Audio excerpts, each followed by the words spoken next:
Eu fico muito triste. Triste não, na verdade eu fico muito indignado, dá até raiva quando eu vejo na televisão como algumas pessoas abusam da maldade, da covardia.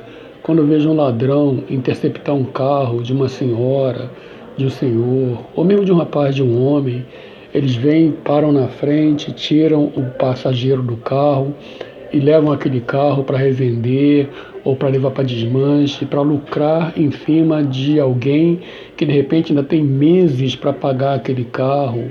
A pessoa leva, o bandido leva e a pessoa fica pagando, pagando, pagando. Isso quando a pessoa não perde a vida. Eu fico revoltado quando eu vejo vagabundos que pegam pessoas no ponto do ônibus ou na rua e assaltam a pessoa para levar um celular, que também às vezes a pessoa ainda está pagando aquele celular.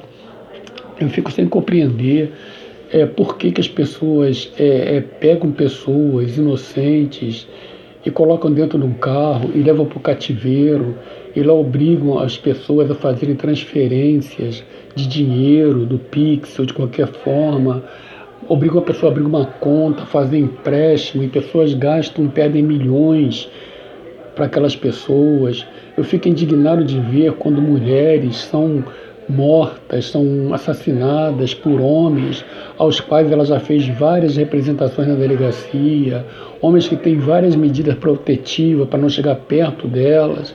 A maior parte dessas mulheres que morreram vítimas de feminicídio, vítimas de seus maridos, namorados, companheiro, qualquer homem que seja, elas têm não uma, mas várias medidas protetivas que não funcionaram e que essa mulher acabou morrendo. Quantas vezes você vê um bandido que assaltou, que matou, que roubou, que sequestrou, que estuprou, aí a polícia vai e vê a ficha daquele cara, aquele cara tem várias passagens pela polícia, uma ficha criminal extensa. Se aquele cara tivesse preso desde a primeira vez, quantas vidas teriam sido salvas, quantas pessoas teriam sido poupadas. Às vezes o policial mesmo, ele perde até a motivação, ele diz, poxa, já prendi esse cara tantas vezes, vou prender mais uma vez, e o cara vai lá para a delegacia, vai sair na audiência de custódia, e daqui a pouco ele está fazendo de novo, eu vou prender esse cara novamente.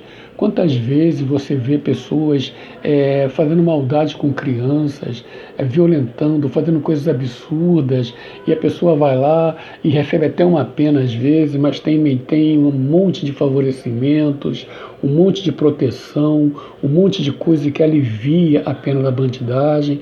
Aí você vê um candidato a presidente dizendo que ele não pode admitir um jovem que assalta para pegar um celular para vender aquele celular e tomar cerveja com os amigos, que ele acha isso uma coisa errada. Aí você fica imaginando que está tudo errado nesse mundo, o homem inverteu tudo, o certo virou errado, o errado virou certo. Como é que uma pessoa que pega uma pessoa na rua, dá um tiro nessa pessoa por conta de um telefone celular, como é que essa pessoa vai para casa e dorme, bota a cabeça no travesseiro e dorme? Mas elas dormem e elas entre si até comemoram o fato, hoje eu fiz, hoje acontecia, hoje eu peguei tanto, eu fiz com tantas pessoas. Para elas aquilo é um troféu, é uma vitória, uma coisa assim. É estranho o que se passa na cabeça do ser humano. O ser humano se afastou muito de Deus, o ser humano está longe de Deus, o ser humano perdeu qualquer resquício, qualquer semelhança com a imagem e criação de Deus. Você sai de casa dizendo, hoje eu vou assaltar. Eu estava vendo um vídeo, foi hoje ou foi ontem na internet, que o policial pegou um bandido e ele muito desaforado, muito arrogante, e dizia na cara do policial, já algemado no camburão, e dizia, você tem que procurar uma igreja, o bandido falando para o pessoal, pro policial, você tem que procurar uma igreja, você tem que dar graças a Deus que eu não te matei, eu estava com tantas balas aqui na arma, eu podia te dar um tiro, tá reclamando o quê? Você tinha que estar morto, eu não te matei, você tem que estar feliz por isso. Quer dizer, é uma arrogância, uma prepotência. Aí você vê a polícia fazer uma investida na favela, derruba 20 e poucos marginais que a imprensa faz questão de chamar de suspeitos. O cara estava trocando tiro com a polícia e jornalistas chamam ele de suspeitos. Ainda diz, morreram 20 e poucos e não teve nenhum nenhum policial ferido, sabe, se lamentando que o policial não foi ferido, inverter os valores, o bandido virou mocinho e o mocinho virou bandido. Eu vi uma jornalista dizendo que nem sempre o bandido é o vilão da história, às vezes é o policial. Sabe, uma coisa assim que choca, você fica indignado, você vê que a humanidade ela se corrompeu, a humanidade se afastou de tudo que se chama Deus, a humanidade está sozinha no mundo. E você fica vendo e sem entender. E as leis são feitas, as leis são planejadas para favorecer, porque muita gente que dessas que fazem a lei também tem as suas culpas, os seus processos, as suas responsabilidades. Então eles pensam, eu vou fazer essa lei, porque se um dia eu for pego nessa lei, tem essa brecha, tem essa fraqueza da lei para poder me safar. Aí eu fico imaginando quando você vê uma mãe desesperada, chorando a morte de um filho, de um marido, de um irmão, de um parente da família, e a imprensa chega e diz que aquele cara é um suspeito. Como fica o coração dessa mãe?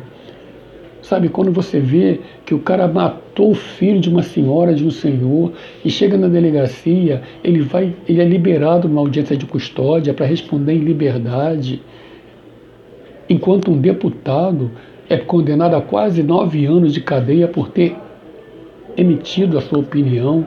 Um parlamentar cuja função é parlar, é preso por 9 anos, e um bandido que tira a vida do seu filho sai de audiência de custódia e vai para casa, e muitas vezes sem tornozeleira, porque está esperando um julgamento que só Deus sabe quando vai acontecer. Está tudo errado, está tudo errado. As coisas têm que mudar.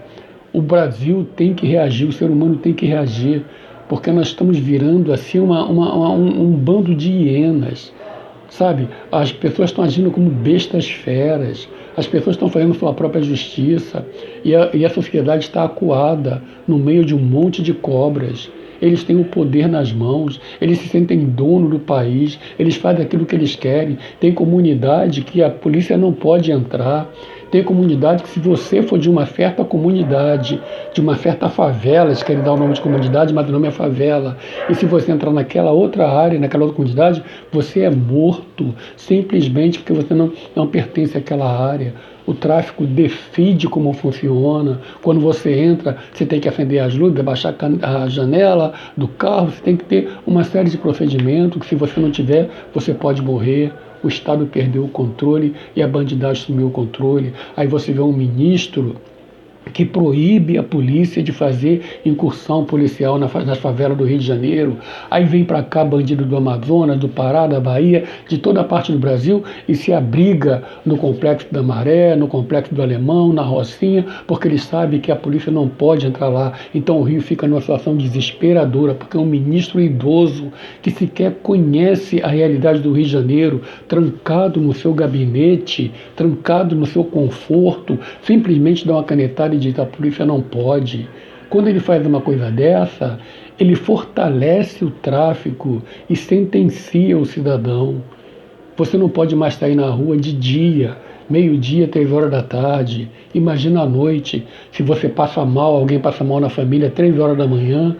É um perigo você sair na rua. Eu estava vendo uma reportagem de um rapaz que ele foi para a Coreia do Sul, só pode ser Coreia do Sul, Coreia do Norte ninguém vai, porque onde o comunismo chega é um terror.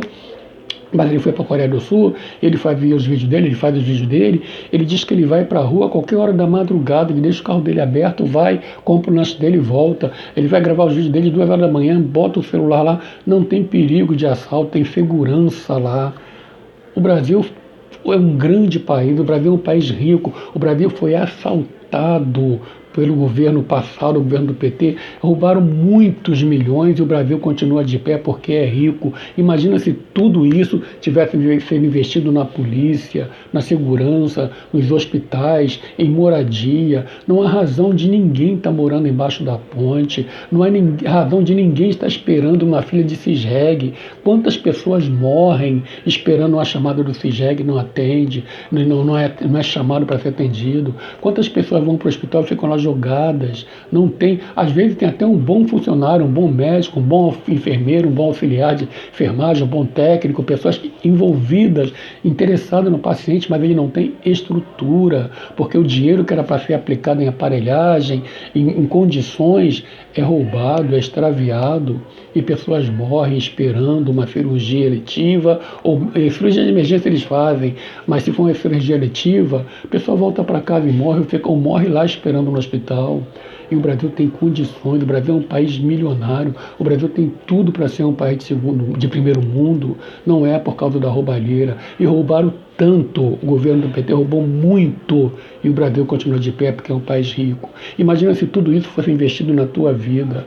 Você não tinha que estar morando numa favela, sem saneamento básico, você não tinha que passar nas ruas e ver pessoas embaixo do viaduto das Marquises, você não tinha que ver essa violência que tem por aí. A violência tem em todo lugar.